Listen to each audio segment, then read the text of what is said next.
monsters. Noah van Nguyen. Yndrasta was coming in too fast. Through gusts of wind and gouts of rain, the Shyish hill swirled beneath her. She could make out a tor of dusk grey stone, a baleful realm gate, perched atop it.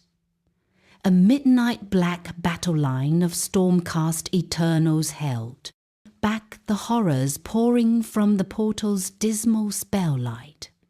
Watching them was like watching a dark fist grip wine from a spilt cask.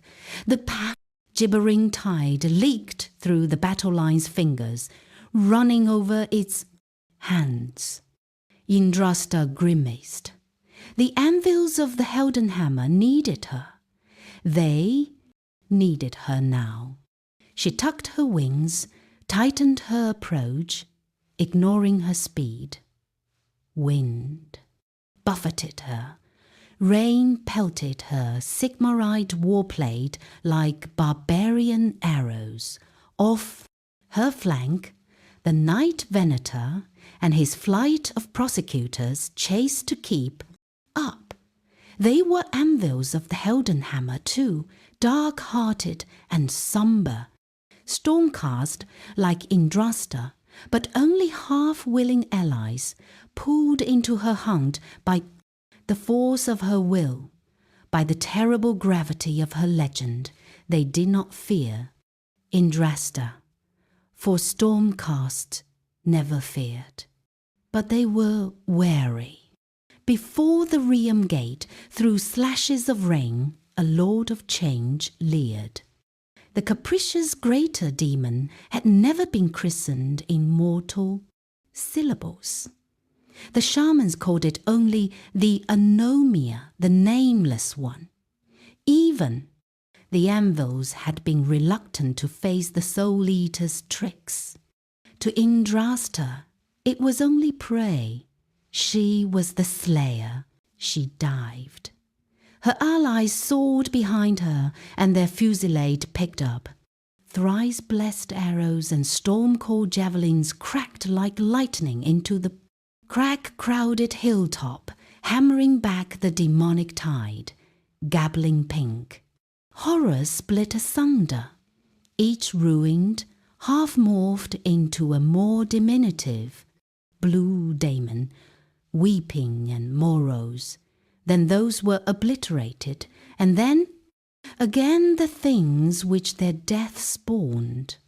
Ungiving, the anvils held the hill's brow. They chanted Yndrasta's name, awaiting her arrival. She wondered if they relished the kill as she did. She wondered if it made their hearts pulse and their blood race. Shyish bulged closer. Behind the Anomia, the baleful realm gates, components floated in eerie patterns. Soon it would activate, unless Yndrasta killed the Anomia first. The creature would escape. A bolt of sorcerous flame streamed just past her shoulder, scorching her. Pinions. An ice-white flash and the crack of thunder told her one of the prosecutors had not made it. Yndrasta hardly noticed. The kill. There was. Only the kill. The Anomia screeched. Its clawed arms began unfolding in concentric shapes. Its vulture features hardened into scabrous corners, then swirled into a storm of kaleidoscopic light, rain-soaked plumage and mottled flesh, inflated into recursive bubbles.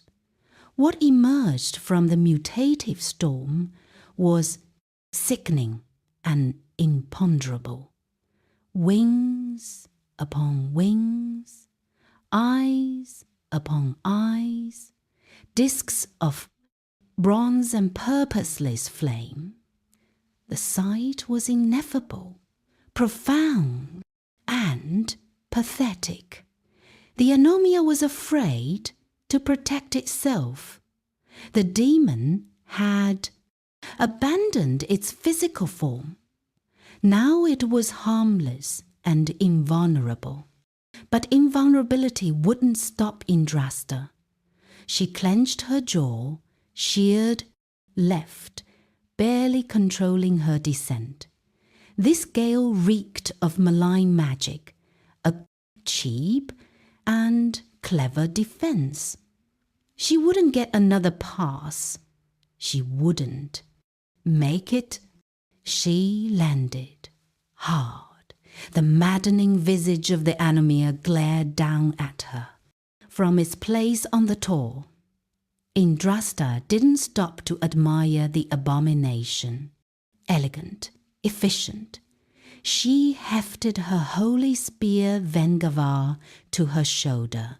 She transferred the momentum from her reckless landing into a run-up, recruiting every muscle in her body into the coming throw.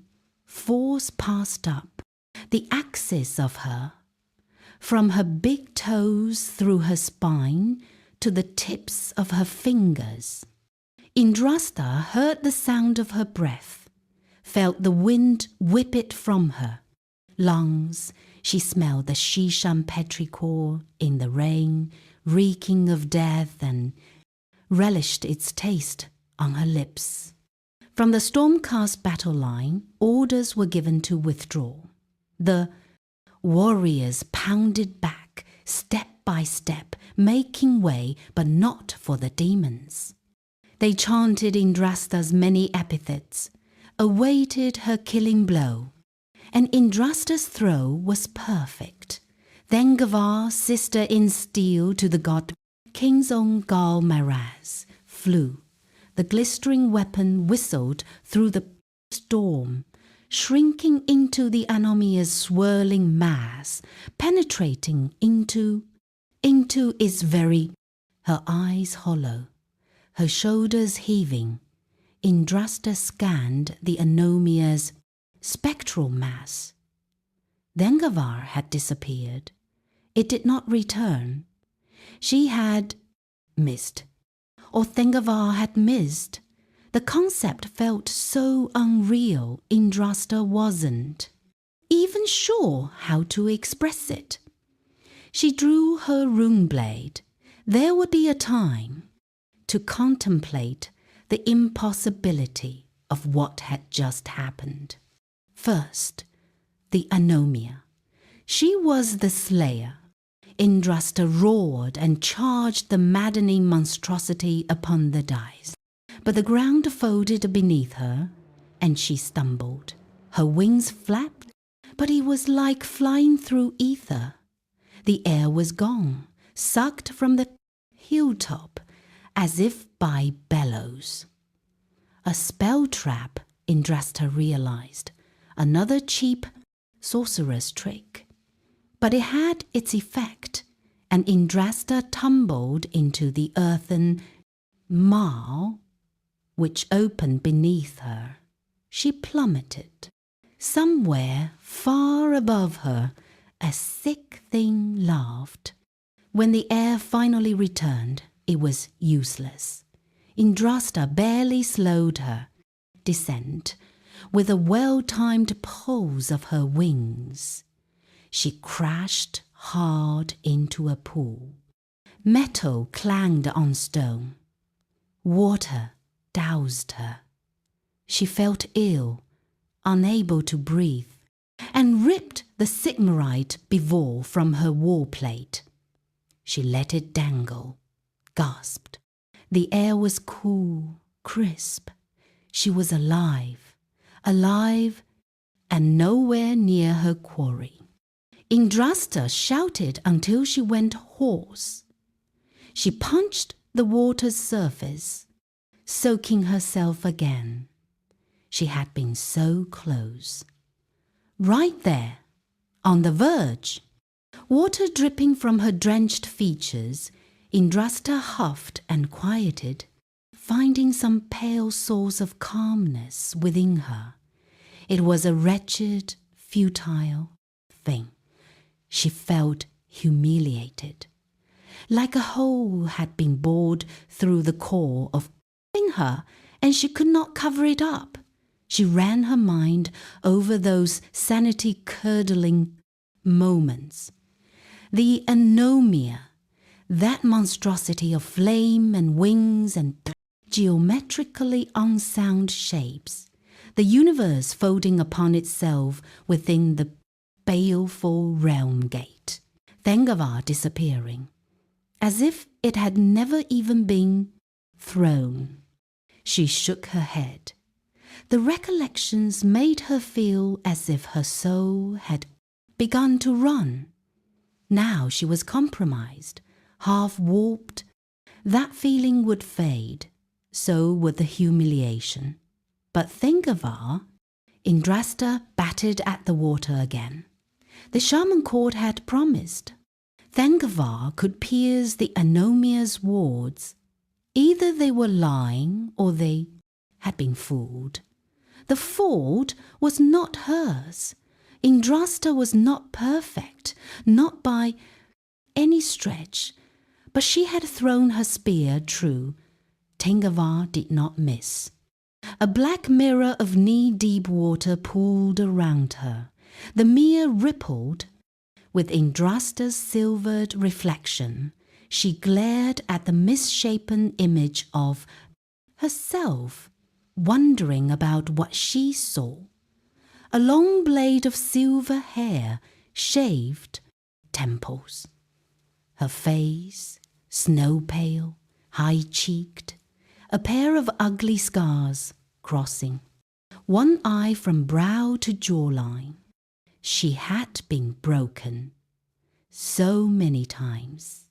So what? This was far from over. Failure changed nothing. Yndrasta had come to Shyish to slay the anomia, and she would not leave until that was done. The kill vitalized her. It was all she lived for. Her eyes wandered. She was in some kind of miraculous grotto beneath the ground, untouched by war despite the carnage above. The clamour of the battle on the hill echoed here far below.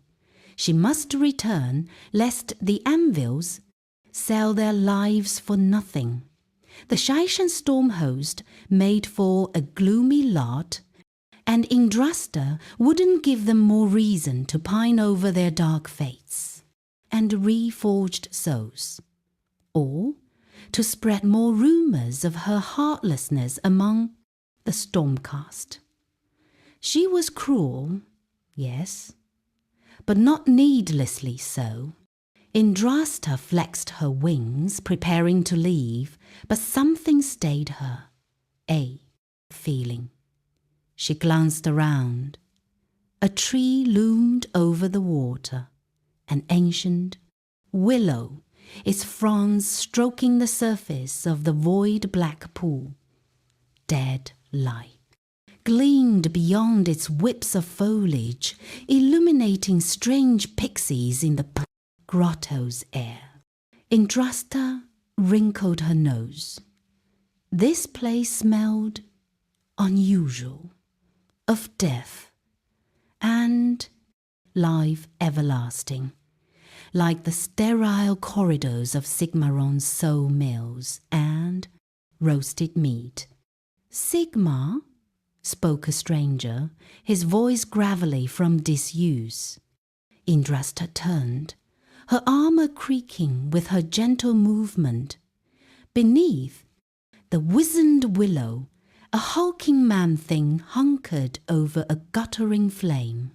He was a big bore of a mortal, like an orgorsum, all muscle and just enough fat to provide protection from a good blade.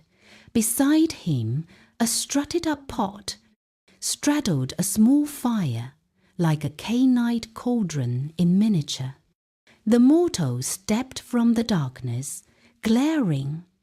A tuft of braided hair dangled from his pate to his chest, black as the day the realms would die. A thick moustache weighed down his mouth, each end hanging almost to his hips, like reins on a Drakov spit, and his skin, it was hardened and black, like coal, like the charred flesh of the vermin he roasted on a bent spit beside his pot. The rocky char had worn away in some places. In the palms of his hands, the folds of his joints, those crannies shone like burnished bronze. But what held Yndrasta's attention were his eyes, smouldering red gems, enchanted with formidable magic. Yndrasta tensed. Something deep within her, something immutable and untouched by her reforgings, detected a threat. This mortal was dangerous. He leaned in, his cliff-wide brow smoothed. "You're not Sigmar. I am Yndrasta." Her voice was husky, overused. "I am Sigmar's huntress and slayer. Who are you?" The mortal's ruby eyes lifted. He glanced to the fleshy trunk of the great willow. There, propped up against the tree, a double-headed battle axe. Resplendent with power, Yndrasta could feel the pulse of its war heart beating in her breast. She could taste its marvelous heat on the air. That was a weapon of Azir, if ever she had seen one. The mortal's eyes returned to her.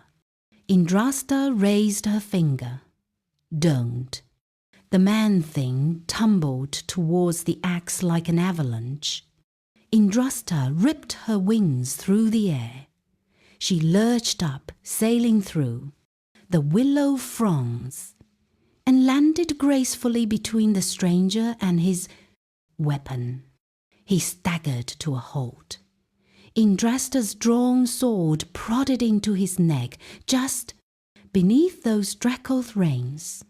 The blade's tip rasped against his coal-black skin. Beside them, the battle-axe presence felt like a great weight, lifted, and the world might keel over on its side, and they'd both slide off to the bottom of the universe. "Why would Sigmar come here?" Yndrasta said. The mortal's eyes shimmered. He had a desperate look to him.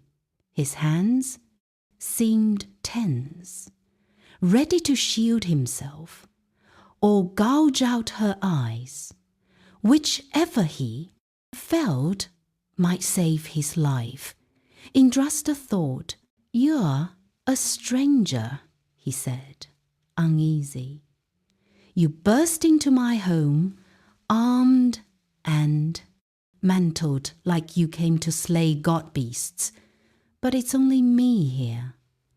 And I'd say, that warrants me reaching for my wood splitter." Wood splitter. The weapon radiated the heat of dead suns. This man, and he was a man, Yndrasta could smell his humanity like a prey-thing spore was old. He stood with a wizard's stoop, an antiquated, rhotic trill pattered from his tongue like a drum roll, hearkening to ages Yndrasta had never known, and his burnt hide, and that bronze like an encasement beneath the coal scars. And that axe, wool splitter, might be the better word. Yndrasta had spent months hunting the anomia. She knew well the legends which surrounded it. "You're Voi," she said.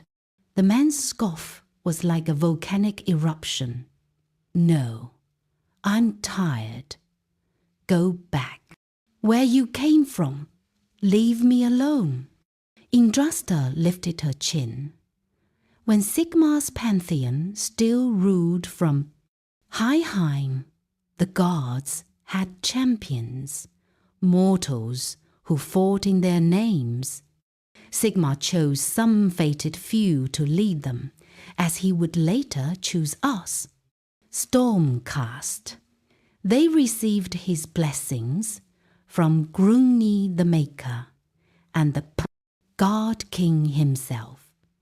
Eyes wrought from earth fire or enchanted flesh to resist the dark power's corroding touch. I don't like this story, the man interrupted. Yndrasta gave a dry laugh, but her lips were flat and her eyes were stony. No, I shouldn't think you would, Voyi. The pits in his eyes flared. Then his face smoothed. He said nothing, as if silence could make the revelation go away. Yndrasta spared an unkind smile. Voyi, the unblessed, the traitor, whom Sigmar entrusted with the defense of Sigmaron in his hour of need, and who betrayed him. You are Voyi. You are the unremembered one. Voyi stared. Not as unremembered as I'd like. I know you, Yndrasta said. From the first sagas. I'm one of the few. Voyi froze. Then you're in his confidence. Yes, his lips pursed. Then you know what I know. Yndrasta nodded. He is not a forgiving god. He knows spite. He knows malice. And he does not forget old slights, it seems. Even after an age, Voyi's eyes lowered to Yndrasta's sword. Get on with it. Yndrasta shook her head. You defeated the Anomia in the age of myth. Tell me how. I'll pray mercy for you when I tell the God King you live. Doubt clouded the heat in Voyi's eyes. The Anomia? Am I not a fair prize? I hunt monsters, not traitors, Yndrasta said. The Anomia is my chosen quarry. You are nothing. Voy, H.M. I'd wondered what the ruckus was. You're one of those he replaced us with. Stormcast Eternals. Didn't think I'd be so fortunate as to meet one. Yndrasta canted her head. You have a bizarre view of fortune. Maybe, Voyi chuckled. But there is poetry to you, eh? Monsters. Hunting monsters. Yndrasta's features went hard as ice. I am no monster. Yes, you are. You are the monsters he replaced us with. Loyal little thunder golems clad in metal which is named after him. Voyi's nostrils flared. The great enemy has demons. Now, so does he. Even picks you from among the dead. Or sometimes he saves you the trouble of dying, plucks you when you are ripe as roses. He spat. That's all we are to him. Raw material. Yndrasta's eye twitched. It was easy to imagine betraying Voyi's survival to Sigmar. She began to think she looked forward to it. Maybe she'd even be the one sent for him. And why not?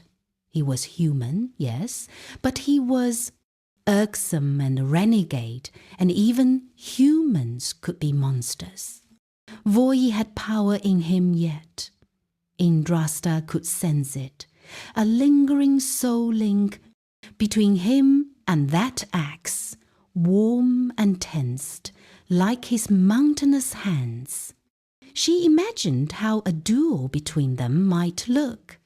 Voyi's earth-shaking blows, moments behind her lightning fast strikes, his enchanted blood spraying her armor like baptismal waters, his charred head dangling from her warplate by that barbaric braid, and finally Sigmar's merciless satisfaction as she laid his skull at the base of his throne. She could do it now. She had that prerogative. "Tell me how you defeated it, and I shall be kind," Yndrasta said. "My spear disappeared in its aura." "How did you do it?" "Did you use that axe?" "No." Yndrasta raised a brow. "You were unarmed?" The shaman court had mentioned such a requirement, but they had spoken in riddles, she thought. She hadn't fully understood. "I mean, I won't help you," Voi said. Yndrasta straightened. "Why? To protect that creature?" Voi nodded. "You get what you want, you just go and tell Sigmar where I am. There'll be no more hiding from him. And the Anomia gave me this. Sanctuary gave me its word it would protect me." "That turned out as well as one might have expected," Yndrasta said. Voi's features hardened. "The demon's better to its word than Sigmar. Ever was." Yndrasta's lips curled. Those words pierced. "Sigmar stands alone," she said. "So yes, his wardenship over mankind requires difficult decisions. No one expects a heathen renegade hiding in a pocket of the world to understand that. If Sigmar betrayed your trust, he must have seen you for what you were from the very beginning. I do." "Don't pretend you know a thing about me," Voi said. "Sigmar's a bastard, and always was. I'll not help you, not if it's the last thing I do." He folded his arms. "Or don't do, you understand." For the span of a held breath, Yndrasta maintained her vacant expression. Then she bent with anger and roared. Her armor rattled on her shoulders. Her blade quivered at Voi's neck, this close on the verge, and he dared defy her? "If you won't help," Yndrasta snarled, refreshing her blade grip, "maybe I'll just kill you now." "I think Sigmar might like that." Voi's bold mask cracked, fear flashing across his face.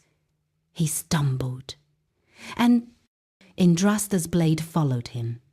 He stuttered in search of words. "I'm not afraid of dying," he managed, firmly enough that Yndrasta thought maybe he really wasn't. "Look around you. This is the afterlife of my people. The black pond under the judgment willow. They came here, my fathers and sons, as ghosts. I died when they died, when Sigmar let to them die. And when their laughter bled from these caves, and their memory went to dust in the corners, I was as gone as they were. So kill me if you want. It's what you're made for, and you can't possibly take any more from me than Sigmar did." Yndrasta scoffed. "I thought you a heathen traitor. You're only a spoiled brat, whining about your due after everything the God King gave you, everything you threw in his face." Voi's scowl went slack. "Everything? You mean everything he didn't do? Or everything he kept safe and sound in Azir all these ages, pretty and eternal, just like you, even as my people went extinct. He did nothing for us. Maybe you mean everything he did for that Hag Queen Morathi, even knowing what she was. Oh yes, I've heard the rumors of your city and Vilgard. The geists made from its fall told me, passing through these cave walls in flight from Nagash, Sigmar's own city, put to Cainite, slaughter by Morathi's hands. And after all he did for them, yet you speak of everything. Perhaps you mean everything in Sigmaron, that gleaming city with all those staring statues of him. Tell me, are the lightning bolts still everywhere? They are. Oh, I see it in your eyes, they are. Made from Gurish marble and Haitian gems and precious Akshi metals. You thought it all came from Azir. Did you even care to ask? I doubted, because you fight his wars, and don't tell me you don't, I know. And you do, you're a Stormcast Eternal. But you never notice.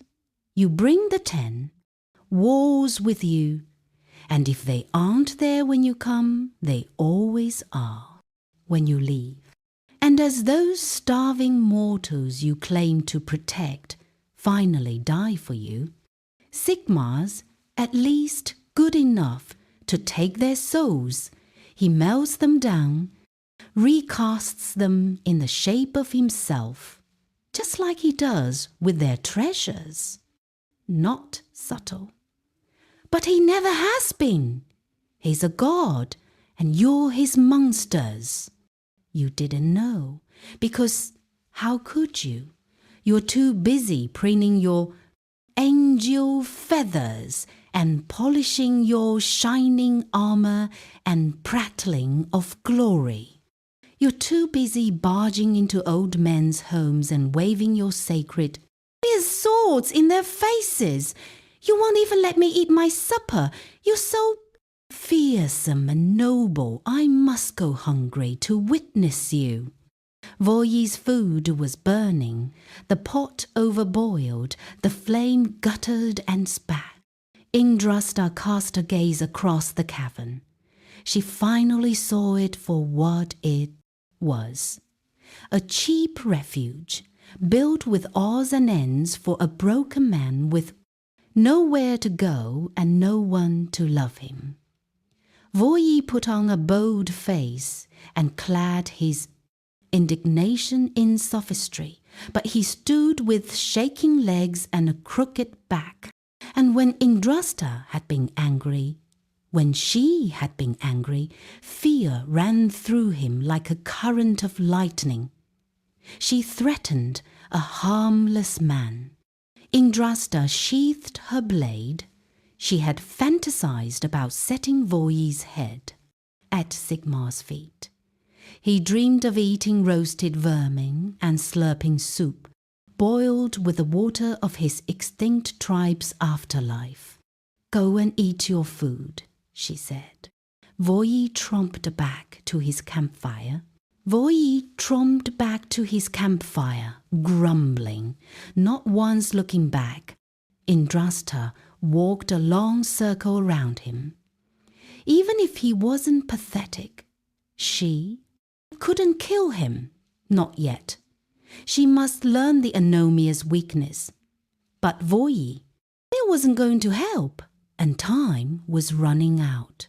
The distant clamour above continued. The battle had not abated, but the Anomia's baleful realm gate could activate at any moment. Then it would be too late. Yndrasta would be left with nothing to return to her trophy halls but stinging shame and the memory of Vengavar's laws. The anvils of the Heldenhammer would spread rumour of her failure, and Sigmar He had never been a forgiving god, Yndrasta thought. She had always admired him for that. And when she killed, it was for him as much as herself. But he would not forget her failure. Yndrasta watched Voyi settle himself to eat. She could do this. She could. Convince him to help her. What was it but a different kind of hunt? My spear, she said. Thingava. It was Sigmar's gift to me. The anomia stole it. Voyi looked at her askance. If you try to kill it with it, that's no wonder. You fought the anomia. You know exactly what it is. A monster. The demon feeds on mortal souls. Voyi ladled a miserable portion of mushroom-studded broth into his bowl. What difference is there between that and what Sigmar does? Or the great necromancer? Or the twins? Or the bloody hag queen? Or any of them? They all eat souls, even if some are pickier than others. And you stormcasts, I didn't make it out alive either. Sigmar ate your souls. Look at you. You even talk like him. Yndrasta didn't know where to begin. I am exactly where I want to be. Voyi, were you so different? He paused. No, perhaps not. But maybe that's the problem. And I didn't. He pulled meat from the carcass on the spit. Here. The corners of Yndrasta's nose rose. No part of her wanted to answer that invitation, but she was a slayer, not a savage. I am not your guest. Voyi shrugged, gnawing on the stringy meat. You kill things, huntress. I smell death on you, and it's not this realm. If the fact some of those things, though you butcher are daemons, is supposed to be proof you're good, that's a low mark to set. He swallowed. Even if you are special, a monster slayer, you, as say, not a monster, if that is your meaning. Take away the lightning and the bloody armor, and I wouldn't even see. What's the difference? All you do is kill. You're like the damned bloodbound. Slayer, ha! I bet you even take heads. Yndrasta glared. That is different. Voyi grimaced. Course it is. It's always different. She steeled her eyes.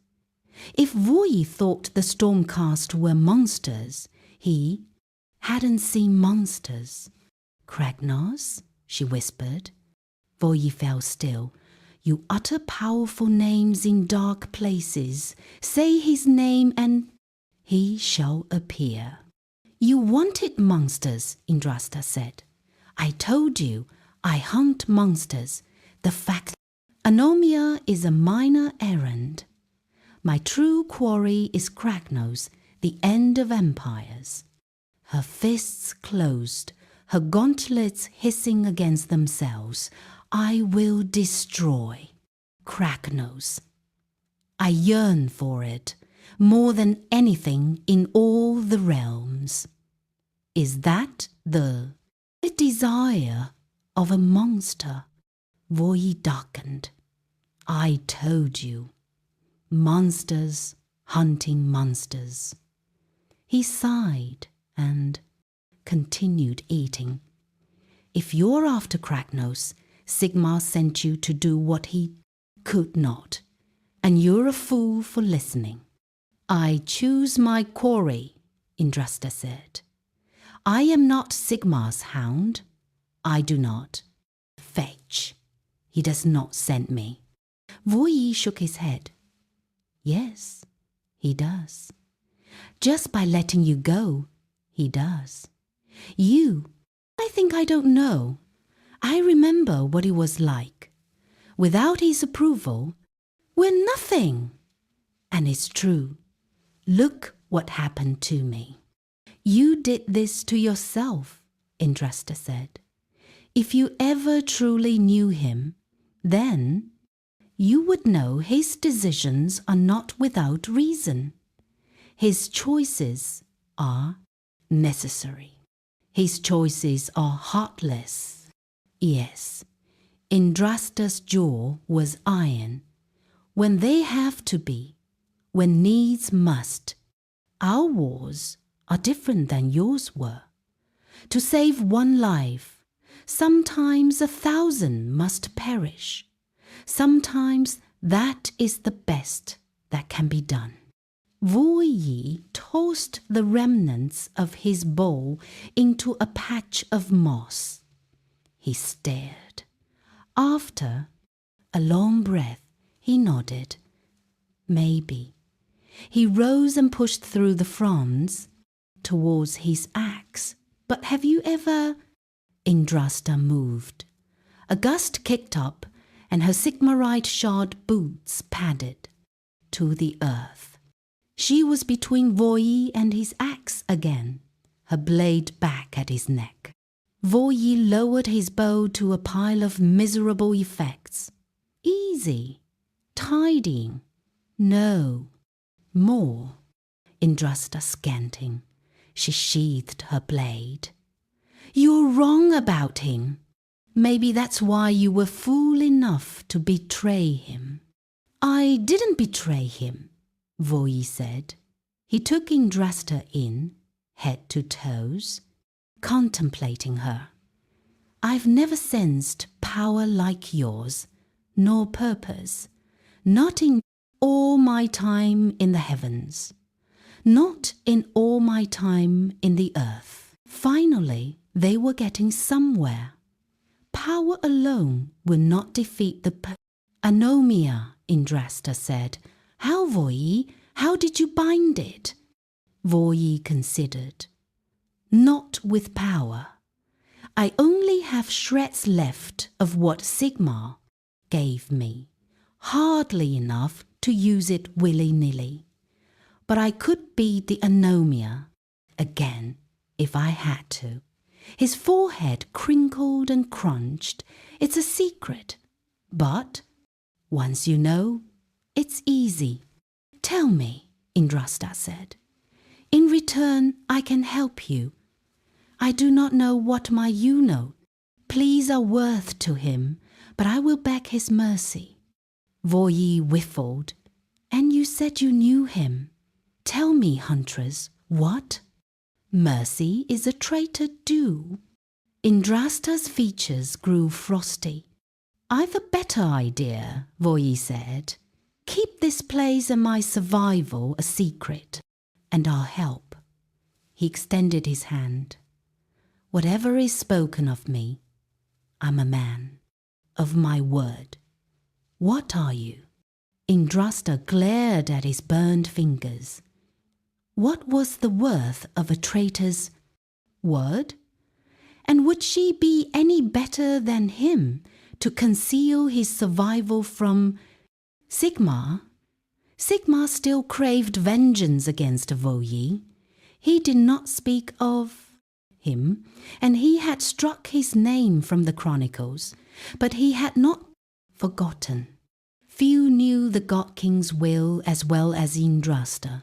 Few knew the cruelty of it.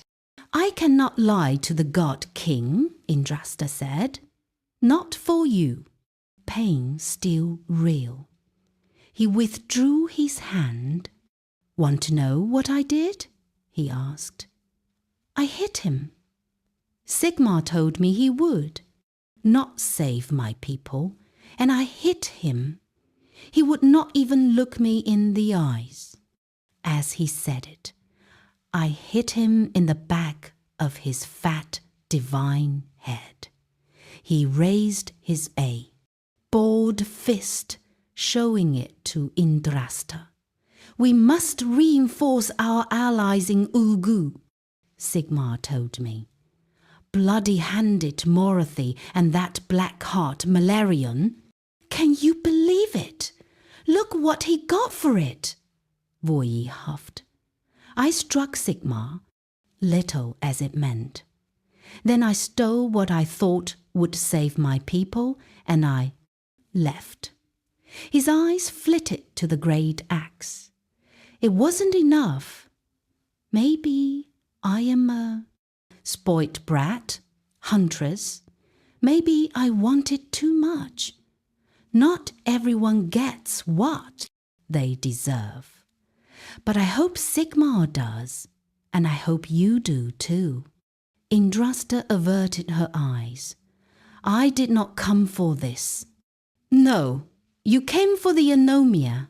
You won't let me forget it, he spat. At best, you're a fool. At worst, you're more terrible than the things you hunt. Given all this power, and look what you do with it. Bully feeble men in their hiding places to protect your paltry ego and your fat god's vainglory. I won't help you. All you do is come for me next. A screech resounded through the cave from above, distorted by distance, and Shishan geology, the anomia. Frustrated, Yndrasta exhaled. There was no more time. Voy. A threshing sound drew closer, like a chain hewing through air. The axe. Yndrasta dived. The glimmering battle axe carved through the space where she had just stood. The blazing weapon hurtled into the darkness, then back, severing willow fronds before clanging into Voyi's metal hand. I'll not go back, he growled. I'll not face a hypocrite's justice, and I'll not let you deliver it. He hurled the axe again. This time, Yndrasta had no time to dodge. The weapon smashed into her, exploding against her armor with a volcano's heat. She flew back. Voy swept into the wake of his blow. Yndrasta recovered, but fighting him off was like holding back an eruption. Each of his strikes was sheer elemental force, the kind of energy which shattered realms. Pitying him had been a mistake. Voyi redoubled his efforts, but now Yndrasta was prepared. She found her footing, adjusted her weight. He struck. She dodged. His mighty blows rushed through empty air. Soon his strength flagged. Voyi was old, drained. He could only continue for so much longer.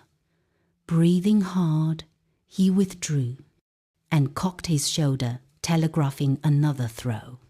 Yndrasta's eyes shot to his world splitter, so much like Thengavar, charged with the same energy, possessed of the same force. She looked at Voyi again and saw him for what he was, a suffering old man, nothing like her. Betrayer or betrayed. Did it even matter? Yndrasta could kill him, tie his head to her belt, and return to Sigmar with something, anything, to make up for the anomia. She wouldn't even regret it. She hurled Voyi's world splitter. The weapon thudded into the judgment willow, quivering in its trunk. Then Yndrasta waded into the dark waters of the black pond, preparing to leave. Voyi scrambled off the coals of his fire, panting. "Where are you going?" Yndrasta's eyes bristled. "To kill the anomia." "You don't know how." "Then I shall learn how," Yndrasta snapped. "Not all of us have given up on the world, Voyi. Not all of us have given up on ourselves. I don't know what Sigmar did to you, or if the sagas are true, but I know you are broken and I am not. I am a slayer, a monster too." Fine, but I choose this path. I choose to slay Kragnos and the Anomia and to let you live. And if you think for a moment my choices make me as bad as the things I kill, you are either jaded or a senile fool. And you are wrong, Voyi, so wrong. Yndrasta beat her wings, flinging off moisture which had dewed on her pinions. She poised to take flight. Voi's face twisted. You already defeated it. Yndrasta paused, glaring. Don't! The Anomia cannot be slain, but it can be frightened, and in that state bound. If the demon has revealed its true form, it is vulnerable. You need only walk up and pluck something from it. Sigmar's strength shall protect you. He chuckled bitterly. Take its head, Huntress. Your weapon shall be returned, and the Anomia will not take form again. Yndrasta's face wrenched up. She could not wrap her mind around it. I don't understand. No.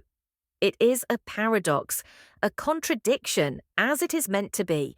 Only demons and fools understand it. We need only accept it. Yndrasta's gaze softened. Why, Voyi? Voyi groaned. He sounded exactly as tired and old as he must be. I did not betray Sigmar. I loved him. I loved everything he ever did. But when he told me no, his voice cracked. Again, Yndrasta's eyes bristled with some foreign feeling. To look at Voyi felt like looking at something within herself, something naked and ugly and weak. Voyi's jaw set. Perhaps monsters are what we need, or if not monsters, then whatever you are. You're better than I was, Yndrasta, and when you dispatch the Anomia, I beg you, return and destroy me yourself. I'll not face him again. Yndrasta glanced up into the leering darkness. Battle called her. When it was done, finding her way back here would be easy. So would ending Voyi's life. It might even be a mercy in some perverse sense of the word. But a nagging feeling crept in the base of her legs, up her back, into her cold, cracked heart.